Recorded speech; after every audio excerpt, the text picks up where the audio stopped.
I'm Robert Wilonsky, Communications Director here at Heritage Auctions, and I'm very, very happy to have Gary Simpson joining me today to talk about two items that you have consigned in the Winter Platinum Night Sports Auction. Two cards, correct? Yes, that's it. But they are two incredibly rare, valuable, special, and significant cards. So let's jump right into it, because I am always fascinated when somebody has one thing that they not only collect, but they know every single thing about. And you collect the ancillary materials as well. It's not just these two cards. It's not just the Honus Wagner and the Cobb 1912 Plows candy cards, which are available in the Winter Platinum Night Auction, February 27th and 28th, but a whole bunch of other stuff related to Plows candy. So let's talk about these cards, because this is what really got you into it, correct? Yeah, and we've got to jump back. I mean, Robert, the way you introduced it, it's a little bit, you know, even as an older guy, I call it an obsession. Right? I mean, as a kid, right? Exactly. In mineral wells. Exactly. So, you know, you drop back and we all are these little treasure hunting beings, you know, and the younger we are, the bigger the treasure hunting can be. And that's what happened for me. Yeah. As a little guy, and again, we're going back into the 70s, I was enamored with baseball. I was going to be a baseball player. It was sort of a bind with my dad and I. And I entered into the baseball card collecting arena from a couple of ways. I can't help but being a little entrepreneur business guy. Along with loving the game. And I was fortunate that when I went about, again, this was in the early 70s when we'll call it the collectible nature. It really just started as an enterprise or commerce. And you were in Mineral Wells, Texas, correct? Yeah, that's where my pawpaw and mawmaw from Texas lived. So if you want to date it, I'm about 14 years old. So what was cool about that time is no one knew anybody's age. There's no TV on collectibles. There's no phones. Right. So I was a 14-year-old little venturer that was doing business in the Sports Collector's Digest, if you remember that periodical, right? That was it. Right.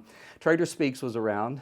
But I had wandered into the commerce loving baseball. And the thing I wanted to do was get out there and find treasures. And so coming from sort of a farming peanut background, we were farmers and not having much, and traders and antique traders and flea market guys. It was a real shopping ground for getting out there with collectibles and memorabilia. And one of the things that happened to me when I was a little kid, with my pawpaw, we went out to look at some clocks at an antique shop in Mineral Wells, Texas, not too far from where we are today. And we knew a collectible shop, and my pawpaw knew the owner, and the owner had given him a call and say, I know your grandson Gary Dean loves these cars. Well, I got a chest in from St. Louis that, Carl, you might want to roll down here with him and have a look, because I hadn't seen these kind of cars. I don't know anything about them. So, you know, my eyes light up, because what? We've got somebody calling with a treasure chest, literally, right? So we drive down there and get into the kind of the cobweb shops, and you've got all memorabilia of all kinds. You know, maybe more trash than treasures. And at the back is his chest that he'd opened, and it was a legit sort of traveling chest, family clothes photo album, big old photo album. He opens it up, and I knew Fatima T213 cards. He's playing, you know, the group cards that we all know. But behind that, Place Like Photos, was his group of Plows candy collection. Never heard of it, had no idea. And he asked if I'd buy them. I said, sure, yeah, I'd love to buy those. You know, hand shaking, I bought these cards. Why was your hand shaking? Because I knew I'd done so much. I'd traded cards, you know, and I knew what was out there. Right. I'd never seen these nor heard of them. And but you didn't know, you could not have known at the time how valuable they were or would become, right? Because so many companies made cards that proved not to be valuable at all. Right. When I was a kid in the 70s and 80s, I had the Hostess cards, the Post cereal cards. Right. Those aren't worth anything. So you don't necessarily know that these are going to be something significant, right? Absolutely. I did not have an idea, but you know, that old sort of treasure hunter card collector is like I'd seen and gone to conventions up here in Arlington as a little kid, right? So all these cards had come through, and I knew enough to be dangerous. And I saw these cards, and they were so unusual. Why? Because they were a sepia 3x4 in a world that only had little cards that were kind of drawing or animated. And this was photography captured in a postcard, but it wasn't. It was a baseball card. Right. So I got those back into my, you know, my little chest. I had this little suitcase I carried, you know, like a little kid that had my stuff in it. I got back to the house. And I had an original, and I'm going to pull it out here and show it to you because it's kind of fun. And this will sort of exhibit. So this is the Sports Collector's Bible. This is 1977. And I had one of those when I was a kid. I've had it with me the whole time, right? Since that year. And I marked in the back, when I got back to the house, the E300, Right. which I'd never seen, and which had just been discovered 34 cards. And I was like, well, 2 of these aren't even on this list. And then I went, okay, this is one of those things that it sticks with you. You know, I can imagine on the beach, I lived on the beach growing up, if I would have found a Spanish doubloon, Sure. oh my gosh, I would have been going back, right? It's just that lit it up. And so I spent time collecting this little set. I then went out and I sort of started reaching around. Now the Honus, Wagner, and the Thai Cobb, they hadn't even been discovered yet. Pardon me, the Honus Wagner had not been discovered yet, the Cobb had. Okay. But they were not in this collection that I got. So I didn't have any of that, you know, that yeehaw moment where I got one of the big guys in a card that's never been seen. It was, you know, sort of that little guy in me going, well, this is going to be interesting because I found something no one else has, and Burdick hadn't put it in until later in the book, and so it really stuck to me. Now, as world progresses, we get older. So I was a collector, and I ended up selling my collection at the time, maintaining one of my cards with me because I needed to go to college. So I sold my collection in 1981, went to college, and then life carried on. How many cards were in the collection at that point? Oh, no, there was just 7. Yeah. I mean, there was nothing. It was 32 had been discovered. But you had 7 of them. Well, I had 7. 2 of them weren't even on the list. Right. And then I had a duplicate. Delahanty was a duplicate in there. It's crazy. But as we'll find out in our discussion, I'll let you know why that, you know, they were just really focused, and these cards, there weren't a whole lot of them, and so to find any was pretty astonishing. Right. And so I sold the collection, kept these with me with sort of this nagging, and again, it's a big life, going and done a lot of things, but always, baseball has always been that glue, as we've all shared. You know, we all have the stories that we love to talk about, and frankly, they're kind of cliche by all of us now, right? But it really was something of essence. My father and I, the baseball of it, I met Mickey Mantle when I was young. I mean, just knowing Ryan, it just kept up its allure, and I had something no one else had. But you start getting older, and now I have the wherewithal to say, okay, there's something that happened to me when I was a youngster. And for instance, this postcard that I found, again, to perpetuate, this is from 1904. This is from the St. Louis World's Fair, 1904. Well, Plows Candy Company was in St. Louis, and they were a part of the World's Fair, and we'll find out when we talk just how sort of big this world got in Middle America for the confectionaries. But I found this postcard on eBay. Well, when I got the postcard and looked at it, the date on it and the town it was sent to was Mineral Wells, Texas. What are the odds? What are the odds? And so it's those little God winks, right? Right. And so we have our real pragmatics of life and all the things to do. Then those wonderful little sort of dream moments, those things we love to get in the vibe of. And they exist everywhere, where there's coins or art or stories. But for me, these cards kept just winking at me. Because, I mean, I got chills on my spine when I saw that. There's one card available. Are you kidding me? And so there continued to be sort of a revelation of things that I could find. And then my world got a little bigger, and I was able to put out pursuit by friends and professionals within the arena, within our industry, and said, hey, would you guys go looking for me? Right. And I did some advertising, you know, a little bravado around trying to find it. Went out and searched through some auctions. These cards come up ever so often, and was able to pursue in that direction. So I want to back up just a little bit, because we've gone from you finding them to selling them to rediscovering your passion and for them. So I want to talk to you a little bit about how you found out about the cards, what research you did when you were a kid, and how that research evolved over your adulthood. Yeah, I mean, it really is sort of 100 miles an hour. Once I decided, you know, this is going to be in my life, I think there's a passion, a pursuit here that's going to be unique and original, and I need some help, right? So what I did is literally got researchers in Chicago and St. Louis that I hired.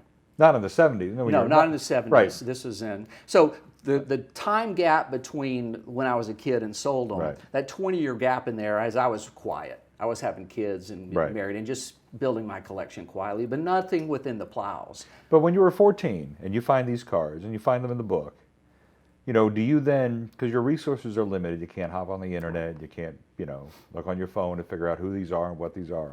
So how do you figure out, and you've written a book about it, we're working on other projects involving these cards, so it certainly became a passion veering on, I don't want to say obsession in a bad way. I will. Okay. I'm glad you did. Because I want to talk about when you find the cards that look like these, in 1977. Correct. How do you know what they are? Other than the fact they say Plows Candy Collections, you don't know that they are. Yeah. Well, what happened was, again, in the reference, let's just call it the background reference books that existed. There was enough around all the caramel collections, that were a little later, frankly. Even the Cracker Jacks of it all, which was the bombastic moment in the Midwest for. Right, the big red cards. Cracker Jack had the red cards. Yep. You had the T206s. You had the cigarette cards. And then you had a bunch of caramel cards on the East Coast, out of Philadelphia and so forth. And so you could sort of imagine, and it's what we do. I'm aware of what's going on. And I'm also aware that nothing like this has been found or is out there. And so I did my thing. I mean, there was only, again, back to the obsession of it, I found some letters that, again, crazy stuff that was written between the professionals of the moment saying, well, we have in our collection, 7 Plows cards, and the only 7 I've ever seen kind of thing. And these were from the gray hairs back then. Right. The 50, 60-year-olds. So I knew it was like, whoa, right? And they would list, who that they had. And so I knew they were out there, and I would write a letter. It's what we did. It was back in the days when we sent our baseball cards to the heroes to get them to sign them kind of stuff. So I'd write a letter, and nothing would ever come out of it. But it was just really a focused time. It was like from 77, and then in 1981 I graduated and had to go to college. So it was in that time period where I just didn't, there was no more traction.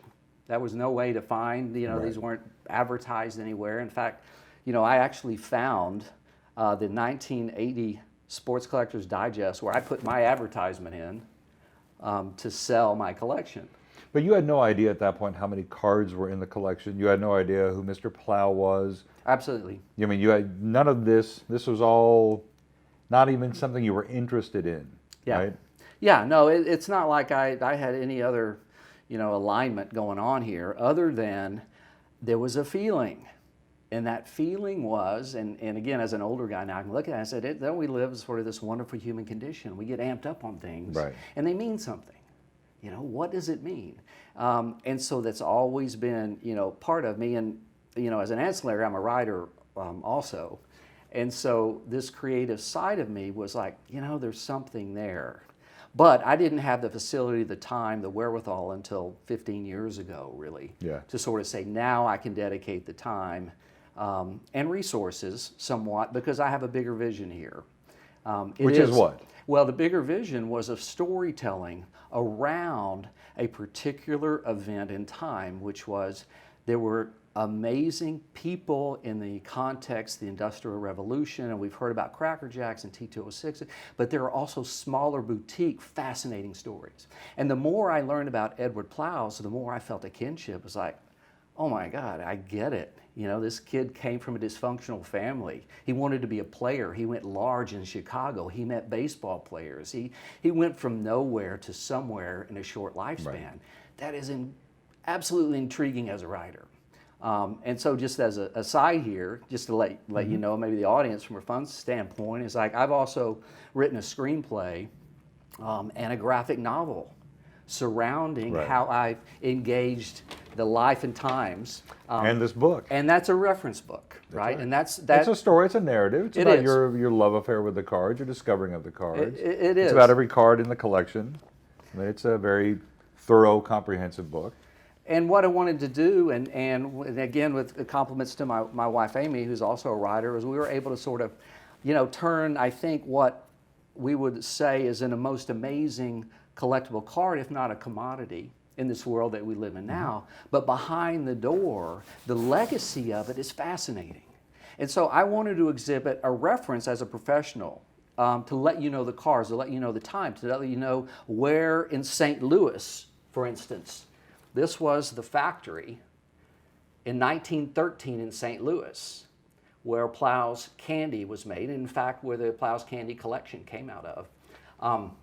But there are all these touchstones that I know as a writer, a narrative player, that our key figure, who was bombastic, a player, was also emotionally estranged and dysfunctional. He had a family that has multiple suicides and deaths and sinking ships, and he disappeared for years at a time and would come back and engage in baseball and put his signs up and go advertising. And all of that rolled forward into, okay, this is, I have now got a few things going on. I want to amass the set here that is known to exist. I want to find them all. Mm-hmm. As I'm doing that, it's natural for me now to walk the walk of the storytelling, to figure out who, what, and when. I talked with Edward Plow's great-granddaughter, who lives in Phoenix. And we had a phone call, and she was like, Gary, I had no idea of this stuff. She knew nothing of this? No, she didn't know about her great-grandfather as much, as because there was a lot of bombastic and there was a lot of bad times. And, right. And the women in their family, Edward's wife, Sally, became the matriarch, and if you will, the brain. She lived to be 91 years old. Wow. And so she had the patents. She was able to sell those. And so there's a fascinating history that all of a sudden we're not even talking about the cards. I think I can engage you on a story about, wow. Well, see, that's an interesting thing to me, because when you find that card, those cards in that treasure chest at Mineral Wells in 77, you have no idea, obviously, it's going to lead you down this path. None of us who tell stories for a living know kind of where the story takes us. So as you got more and more into the story of Edward Plows and his, troubled, dysfunctional life and his family and so forth, how do you maintain the cards as the centerpiece of that tale? Yeah, well, it's because it's around the baseball. Yeah. Now, an interesting part about the path, right? So Edward Plow's family came from New York City. This would have been in 1830s and 1850s, okay, that time frame. Mm-hmm. He was born in 1855. Okay, so let's give some context. Texas became a state in 1847. The Industrial Revolution in America had kind of kicked in 1855. In 1848, there was a train that finally landed in Chicago. Chicago wasn't even a city until 1837, right? Wow, we're just in a world here that is way back at the beginning. And you start looking at that, and you start going, well, there is this momentum of Chicago, and what was Chicago? And Edward Plows was a player, and in the 1860s, there was 50, 60 baseball teams in Chicago. The first, if you will, integrated game was played in Chicago out on the South Side Field. Anyway, just a whole bunch of the world of Chicago was around baseball, and Edward Plows migrated amongst the players. Mm-hmm. So the baseball cards were very interesting, obviously, but when they reached out and said, the story of Americana, of the growth of Chicago, of what went around in the White City in 1893 when Edward Plows was competing with the Ruckheim brothers who were making Cracker Jacks. They invented them together. Edward Plows had a honey-coated popcorn called Honey Boy. Right. And those are the two honeys that you see, Honey Boy.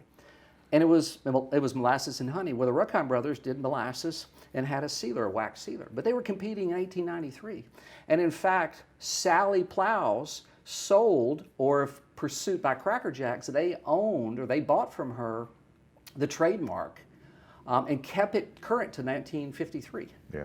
Because of the competitive nature of what happened. So now you can build a story about that, right? What really happened, right? And what I would tell you in my understanding, the Ruckheim brothers, fastidious, they knew what they were doing, they had a plan. Edward Plows was a player. This was just a way to get notoriety, to be famous, to engage. So his Honey Boys fell down. But at that moment, in 1893 and 1904, when greater America was focused in St. Louis and Chicago, he was in the midst of something he shouldn't have been in the middle of.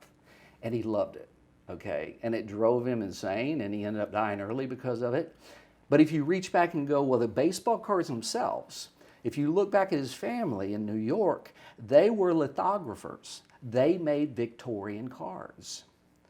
So what were Victorian cards? Were they the ancestors, if you will, of our postcards? Hallmark was 1910, give or take. So where did cards come from? You had a base sort of understanding in the family and the intentions with the family. In fact, the design for these cards, he reached back into New York for a designer they knew that did the layout of the Plows candy collection. So innate to discovery was that their family kind of had something going on with cards. Right. And through his life, they became more of an advert or advertising potential, and it was natural to what they were doing. But it was so, I would call it erratic behavior. I mean, there were highs and lows, and at one moment, you know, he's building in 1885 is when Plows and Company was established, which inevitably led into the franchise of the cards. Well, in 1884, Plows and Phelps was established to do Victorian cards in New York. He was a partner and with multiple magnates, but Edward gained his ground by initially being on the Board of Trade, which is our Chicago Mercantile now. Mm-hmm. He knew everybody, all the resources, all the players. So the chocolate of it, or the confectionery side of it, we'll visit about in a second, but the idea of the baseball cards starting with the Victorian lithographs migrating over, that is interesting, right? Because it's very personal. Right. It's not corporate, it's very personal. And knowing that he was a part of, if you will, the advertising, the entrepreneurship, and like a lot of entrepreneurs, this kinship that I feel, you're massive risk takers. You know, you win, lose, it's high lows, and his life exhibited that. Right. And I found after doing the work on this that to have lived a life that was recognized in newspapers enough, you know, it wasn't like a president level, but at that time the Ruckheim brothers were the equivalent of Plows. Nobody knew. Right. There was enough notoriety that you did circulate in social circles. You did compete at high levels. You knew the money men. You knew the baseball players. You engaged, and you kind of disappeared. But yet what's left is this legacy, is this amazing one and only miracle set that shouldn't be here because it was a vanity project. There's very few numbers left, but that's what remains of this amazing moment that there's been many of them in America, but most of us don't really leave something behind. So let's talk about how you came to figure out how many cards were in the series, what players were in them, and how they came to be, because certainly, you know, you've got many of the top players from that period, Christy Mathewson, Ty Cobb, Honus, Wagner, and so forth.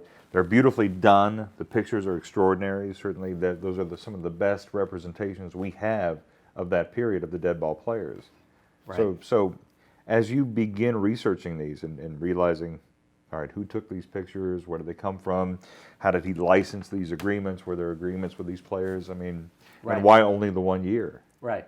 So yeah, there's a lot of questions in there. It's fun to talk about, but I'll sort of go to where I can start, which is the reason we can find out about this now is obviously the engagement of the internet, right? Sure. We have availability. Researchers, there are people who love this as much as you do. Absolutely. And I was able to reach out and find, you know, a couple of those folks that just said, hey, and I went into Chicago and met with someone lovely that had a business, and this is what we do. And so obviously everything supported in the book is all driven by research data. Right. And as an aside, Robert, I'm an engineer, so I'm an engineer writer, so I'm fastidious about the analytical. Sure. And on the other side, I love the storytelling. So I went down this deep sort of rabbit hole analytically to go and research out.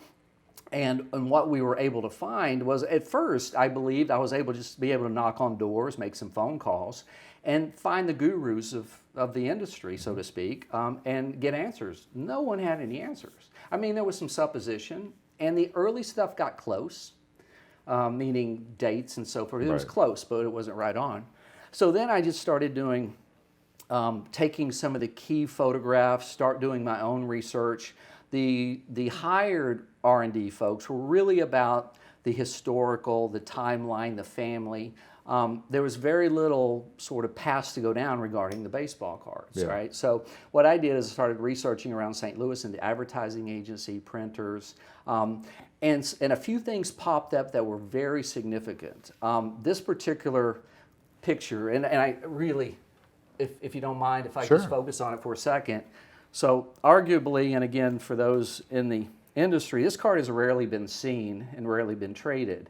So there's not a voice about it. There's not a conversation. Those that see it say, wow, that may be one of the most beautiful Honus Wagner cars that we've seen, right? Because it's captured action, it's sepia, it's golden from the standpoint of details. Well, I wanted to find out where this came from. So behind us, you have a snapshot of the glass plate that was used, that was taken that day with dirt on the cleats of Honus in Chicago at the park, the hit, right? So I went, okay, I found it. Now, if you look and say, you know, where that came from, then I went down a marvelous road with a gentleman, David Phillips, who was a photographer in Chicago. That I found his book, and lo and behold, the photo was in there, and he had bought the glass plates from the Francis P. Burke, George Atwell studio. Wow. That was being knocked down,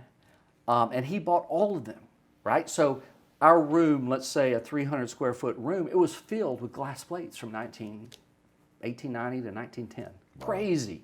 And this is written in 1975, by the way. So this just didn't come out, okay? So I went and met with David, and we just had our golden moment, right, in Chicago, talking all the things.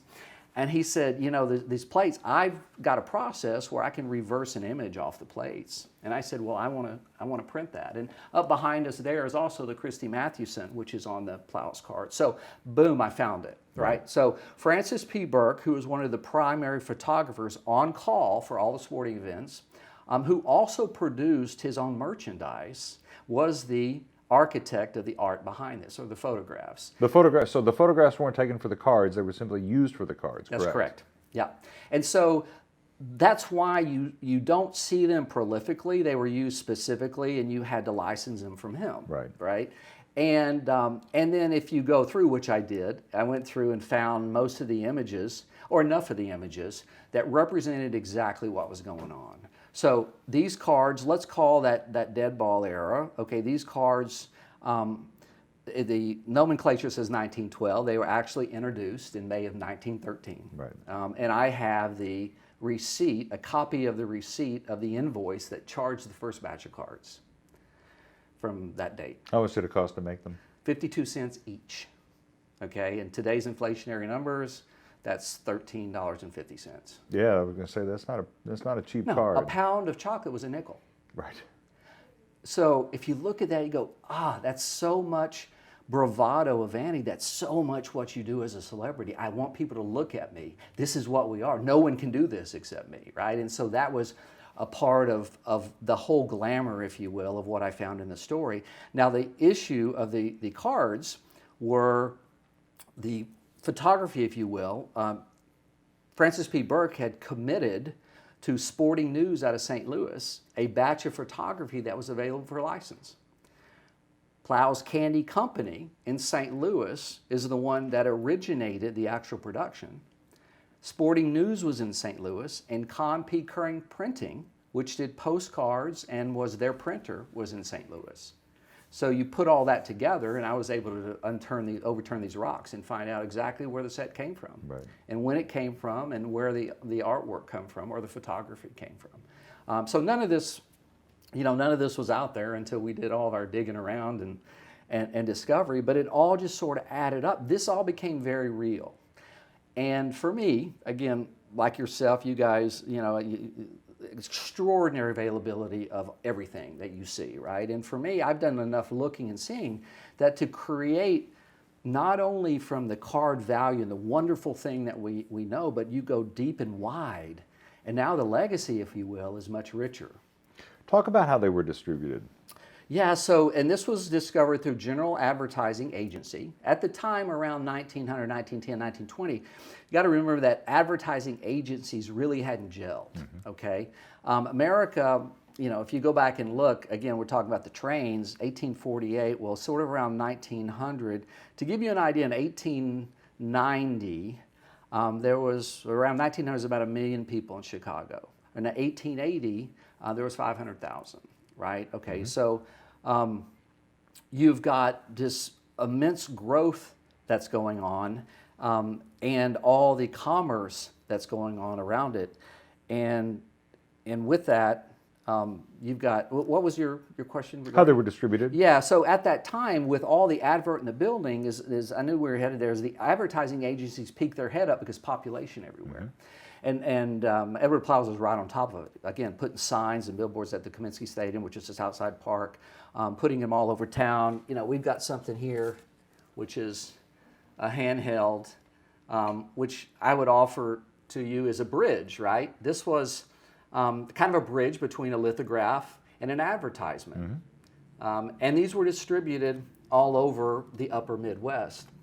And so the advertising agency, I found literally where with this advertisement, with this order of chocolates, a premium will be given with the chocolates. And it was right in that time frame of 1913, 1914.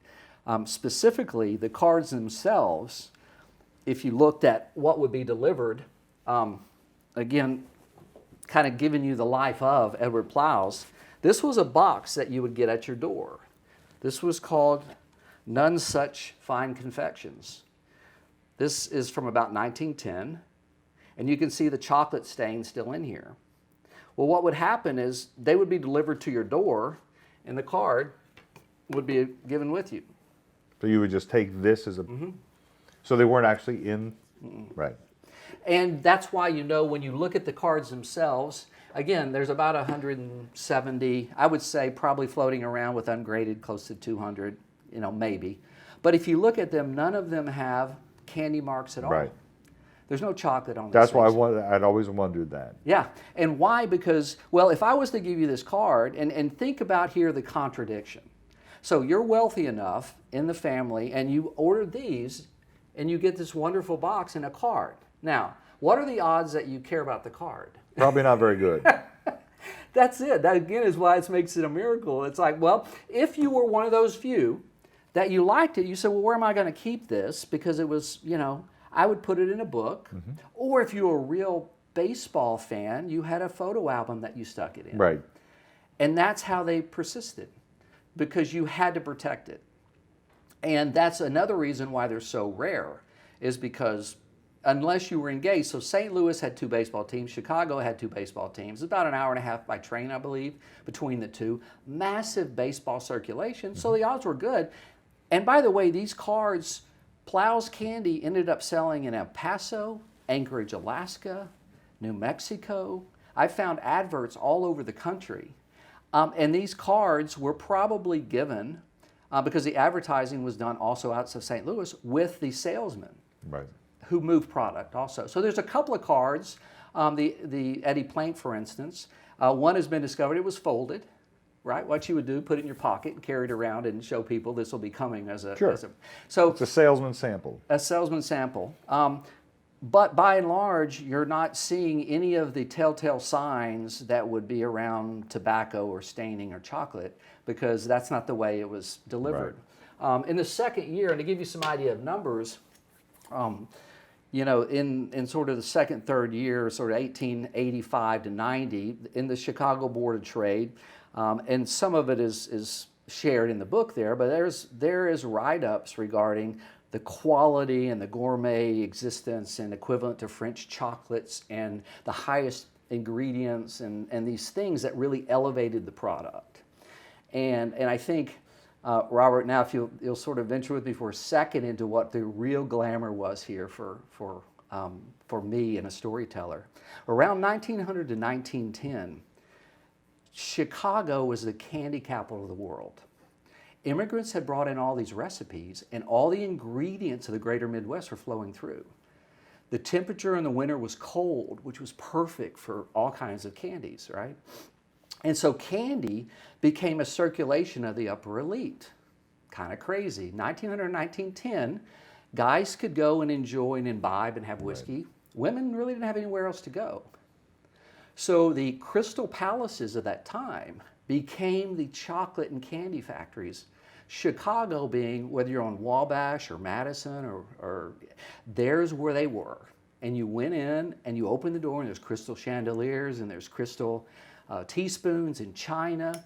And it was a playground, if you will, for the women who came out and socialized. Well, the men who liked the women would go and haunt the chocolate shops. So if you're a player and you could own the magic chocolate shops in Chicago, you really got to engage not only as the elite sort of moving as an entrepreneur, but you also got to engage around all of those wonderful higher class nobility of women in Chicago, Right. same in St. Louis. And so that particular piece became like, oh my gosh, no one has ever heard this. That's what Eddie was doing.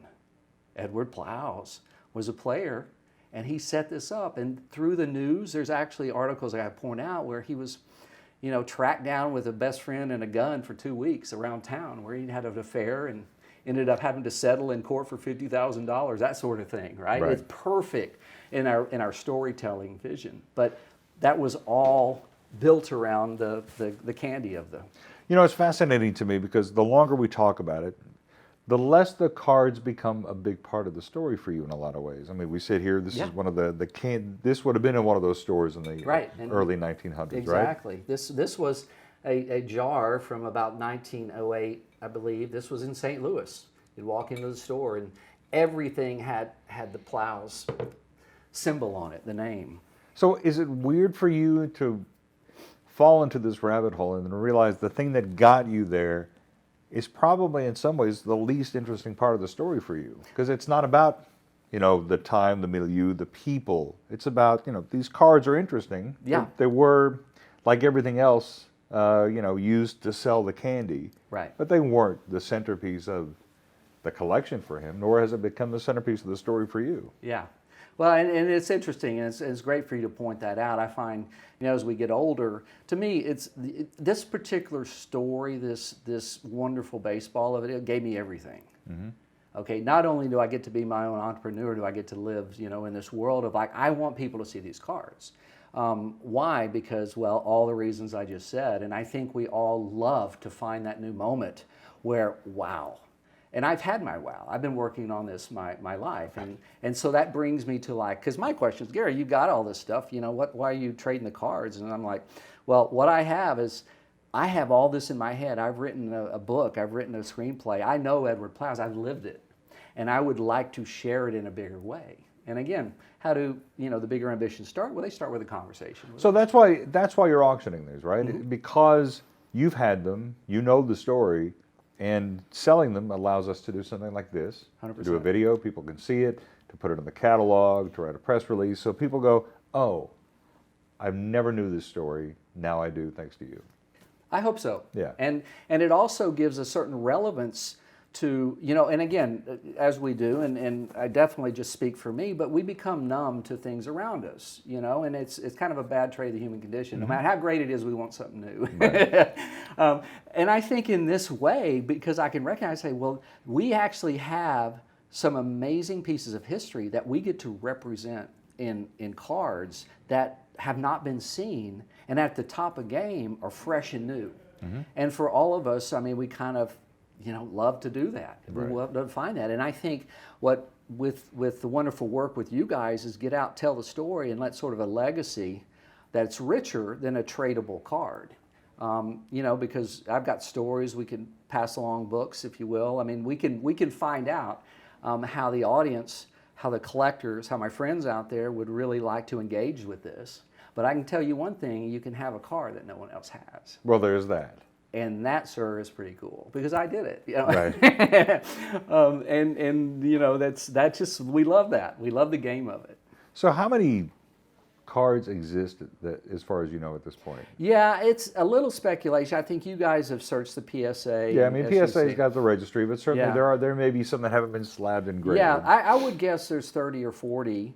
And I've talked to a few. I know where one card is that is from a relative of one of the players from back when. Really? And lovely. And he said, Gary, I want to have the book. And, I said, what we could do is we could let him join the Brotherhood of Plows if you want to, And he's like, I totally hear that. But it's in our family and I know where you are. And I'm like, that's great, So I've had some discussions around it. The interesting point, again, to the treasure hunter of it all, so as this engineer analytical, I'm looking at it, and I'm looking at the size of paper printers used back then and understand, in my supposition, again, granted all the details that I've discovered, there should be 72 cards. Right. It's just math of what they would have printed and what Kern would have printed at the time, right? So there has been a discovery of 69. I have 61 of them. There's one I know at 62. So there's 7 of them. And of those 7, they've gone missing. So somewhere out there, and one of those cards is Tris Speaker. So there is a big eagle out there. But I also believe there's probably 3 more to fairly round out the set at 72. Yeah. There has to be because of the printing that would have been done and the availability of sporting news and all the things I know. And so, How many glass plates were there? well, the glass plates are hundreds because I could show you in this book that I have here. Oh my gosh, there are just, it goes all the way through Ruth and everything. I mean, Ruth came around in 1914, which is right after this. So, you know, what they did is from the baseball side of it, the selection was 18 of 72, so 25% of the cards, if you will, are represented in Hall of Famers. And so what I consider, which is built into my writings, the magic of Plows, the marvelous magic there that created some sort of allure around the cards, but the players within the cards tended to be, you know, end up making the Hall of Fame, and they're just one year shy of Babe. And Baltimore was a little bit out of the reach, but when he came to Chicago, there were some photos taken, which I can show you. So if you look and you said, well, the extent now slabbed, maybe around 170, and probably another couple of dozen in collectors' hands. And you know, I'd say get out and see if you can find some of them. And I have a key, you know, in my reference book here. I said, well, I'm writing this. I can do what I would do, just like any sleuth would do. I can find 5 or 6 players that I believe have potential by virtue of the Francis P. Burke, George Atwell, Sporting News, publications at the time, and the handful, if you will, of photographs of them, right? And so I have some ideas of who may be lurking out there. But there's not, you know, it's very small, and to date, only the one Honus Wagner has been discovered, and that was in 1989. And then That's this one. That's this card.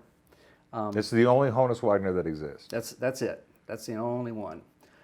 And the Ty Cobb is, I believe there's, you guys have pointed out, there may be 7. I think there's one that's not slabbed. This is the highest example, Ty Cobb, that's out there.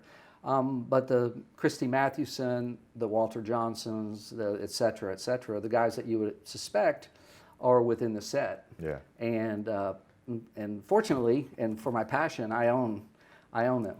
And you know, and this getting to share that, and obviously with kind of our whole entire market and appreciation, respect for legacy from Honus and Ty really represents how we can jump out and introduce the story. So saying how this is the only Wagner, how do you part with it?